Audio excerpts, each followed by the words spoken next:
exciting ang ating kwentuhan at magiging bulaklakin ang inspirasyon ng event organizer and flower arranger na si Miss Elgin. Kaya naman, please welcome po sa aming show! Gusto mo na tumawa. Hello, Ma'am Elgin. Napakaganda naman. Pleased to meet you, Ma'am Ron po. And please have a seat, Ma'am. Welcome po sa aming programa. Napakaganda naman ng ating mga guests ngayon. Pero bago yan, Ma'am, bumati po muna kayo sa ating manonood mula Luzon, Visayas at Mindanao or nasan man sila around the world. Hi, good morning mga ka-fan barkada. Ayan, short but sweet naman. Grabe. Pero eto, Ma'am, sisimulan na natin kaagad. Ano po ba ang pinagkakabalahan ni Ma'am Elgin ngayon sa buhay? First of all, I'm a mom. So, busy talaga. But my company is also my baby. So, yeah, busy sa family and also for my own career. Business. And alam niyo ba, first time din ni Ma'am dito sa atin at mapalad tayo dahil tayo ang kanilang unang magi-interview po para sa kanila. It's really an honor po. Thank you. Maraming salamat po. At syempre, ngayon Ma'am, pag-usapan naman natin ang iyong buhay bago ka maging isang flower arranger and maging flower arranger. Yeah, yun nga. So, I'm a mom and then before I become a mom, because my kids are still baby. So, 3 years old and 5 years old. So, after pandemic na ako nag-start. So, actually, my business is quite new. Yeah. So, bago pa lang. So, pandemic baby din itong business ninyo, Ma'am. So, bago pa itong business natin, ano po ba yung mga business venture natin before? Wala po. Nasa bahay lang. Tsaka yung partners lang. Wala yung sole talaga na business. So ito yung unang beses. And imagine ilang taon na po itong business ninyo ngayon. Ano lang po, bago lang ko lang siya na-establish. Bago pa lang siya magto 2 years pa lang. Opo. Ayan. Ngayon naman, Ma'am, pag-usapan naman natin ng iyong buhay bilang isang event organizer. So, kamusta naman po ito, Ma'am? Paano natin na ipagsasabay in one? Napaka-busy ni Ma'am. Kaya naman with the help of other people. I mean, you cannot do everything alone. So, Tama, meron oo. naman ako mga katulong, especially yung sa business ko, ang mga katulong ko is pamilya ko din. Wow. I also believe that a proper delegation, Ma'am, no, in terms of business because Yes, you cannot really do it alone. Diba? So, kailangan mo talagang ipagkatiwala din yan sa mga tao para mag-grow din yung business. Tama Diba, po. Ma'am? I agree. So, dito naman, Ma'am, no? So, ano po ba yung mga naging struggles natin dito sa business natin? Ang pinaka-struggle is yung sa side ko naman sa family. So, yung husband ko kasi, mahilig siya mag-travel. So, pag nag-plan siya na mag-travel, so nadidice Nadidelay yung yung okay. event. So, Okay. kailangan palagi ako nag-a-adjust as a wife and a mom. So, prioritize ko pa rin yung family. Kaya naman may mga tao talaga on your behalf Yes. kapag may mga biglaang event. Pero eto naman, ano naman yung pinakamasayang parte ng pagiging event organizer? Ang pinakamasaya is when my client is really satisfied. At saka nagpapasalamat talaga. Like, alam mo yun, para sa akin, like, okay, trabaho ko naman yun. Pero alam mo yun, yung sobrang na-appreciate ka talaga nila. And after that, parang mas na-excited ako na, okay, when is our next event? Like, parang naggaganahan To ako. do more, no? Opo. Kasi nabibigyan ka pa ng fuel. Yes. Ayan, pero ito ba, Ma'am? Bakit ito naman yung pinasok mong hanap buhay? Kasi napakaganda ni Ma'am. Akala ko nga nasa mga skincare to di ba? Hindi naman po. Nakasanayan ko na talaga, gustong-gusto ko talaga yung mga bulaklak. So, mahilig talaga kami mag-travel.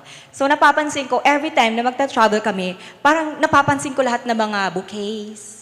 Yung mga di ba sa mga lobby, meron siyang mga malalaking Yes. ganon. So, parang na-appreciate ko siya. So, with my business, na-apply ko. So, parang nagiging perfectionist na din ako. Like, Wow. nakikita ko yung small details and everything. I love it. At saka parang nabibigyan talaga ng kulay yung bawat establishmento, no? Pagka may bulaklak Yes, talaga tayong nakikita.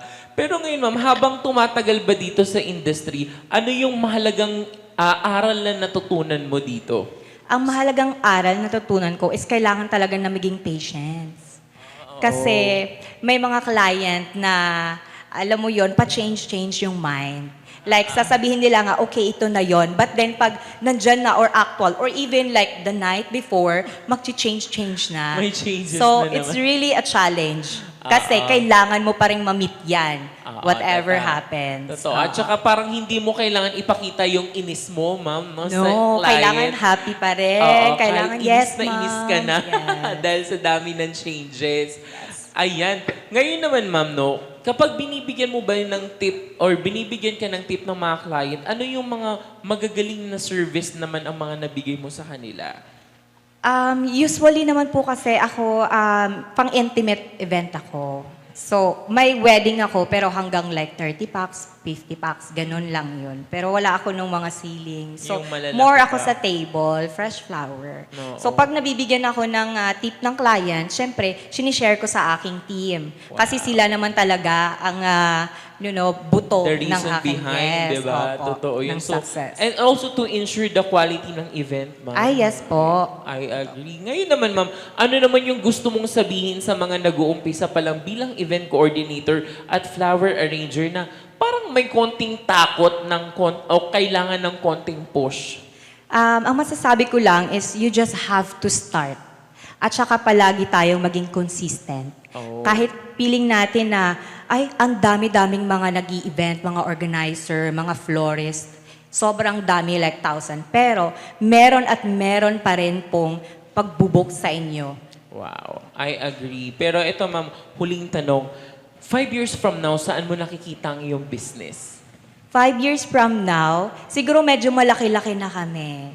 Siguro mas may expand ko pa yung service namin. Hindi lang sa pang-intimate. But actually now, I'm partnering with like Petals and Bloom. So, with them, parang pwede na akong tumanggap ng client na gusto ng big events talaga. Para makapag-expand pa. Yes, no? para makapag-expand. Ayan, ngayon naman, ma'am, saan ka naman nila pwedeng kontakin kapag gusto ka nilang kuning event organizer as a flower arranger? Yes, contact us lang. We are in Instagram and Facebook, L Tablescape. So, yeah. Thank you. Ayan, maraming salamat. How about email, ma'am? Meron po ba kayong company email? Yeah, ltablescape@gmail.com lang po. Ayan, para sa mga quotations, ma'am. Yes po, estimates and quotations. Ayan. Tunay na nakakamangha ang pinagdaanan ng dalawa nating fantastic guests sa kanilang pagiging event organizer at flower arranger. Pero ito na po ang inyong pagkakataon na makapag-promote at makapagpasalamat sa iyong mga loyal client at soon-to-be client na malay mo ay nanonood lang ngayon. Ito na po yung chance ninyo, ma'am. Nagpapasalamat po ako sa mga client ko na hindi lang isang beses at yung paulit-ulit ko na client na sila po talaga ang nagpapatunay na, that's why I love what I do. Kasi ibig sabihin, nagustuhan talaga nila yung service ko. So maraming salamat po. At saka sa mga may kailangan dyan na may mga intimate events, birthdays, usually sa mga restaurant, ng mga small group, just message us po. Yan. At saka syempre mahalaga po sa kanila ang inyong mga referrals. Tama ba? Yes, ma'am. Ayan. Maraming salamat po, Ma'am Elgin. And hindi pa tapos ang ating kwentuhan dahil mas makikilala naman natin ng isang clothing line model at newbie sa entertainment industry. Utang na tayo